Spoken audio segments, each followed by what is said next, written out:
শরীরের পাশাপাশি মনেরও যত্ন নিতে হয়। এই দেশে এত বেশি মানুষের মানসিক সমস্যা, কে বলবো, ওদের অনেক বেশি মানসিক সমস্যা, যার কারণে এখানে দেখা যাচ্ছে প্রত্যেকটা হসপিটালেই গেলে সবার আগে জিজ্ঞেস করে তোমার কোনো মেন্টাল স্ট্রেস আছে কিনা, তোমার হাজব্যান্ড তোমাকে মারে কিনা, তোমার প্রতিবেশী তোমাকে কোনো করে কিনা। মানে ওরা মানসিক স্বাস্থ্যের এত বেশি গুরুত্ব দেয়, কি বলবো। ওরা অনেক বেশি গুরুত্ব দেয় মানুষের মনের উপরে।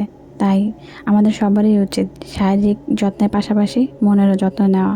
আর এই যত্নটা নিজেরই নিতে হবে, কারণ আপনি যদি ভালো থাকেন আপনার পরিবারকে আপনি ভালো রাখতে পারবেন। কিন্তু সমস্যা হচ্ছে মানুষ শারীরিক সমস্যাটা দেখতে পেলেও মনের সমস্যাটা দেখতে পায় না, কারণ সেটা দেখানো যায় না, দেখা যায় না।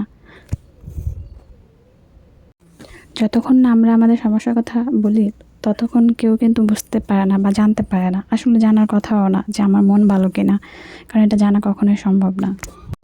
যেহেতু আমরা নিজেরাই জানি নিজেদের মন খারাপ, সেহেতু আমাদের নিজেদেরই উচিত নিজের মনটাকে একটু ভালো করা। সেটা হোক একটু ঘোরাফেরা করে, হোক সেটা একটু ভালো মন্দ খেয়ে। নিজে ভালো থাকলেই না সবাইকে ভালো রাখবে।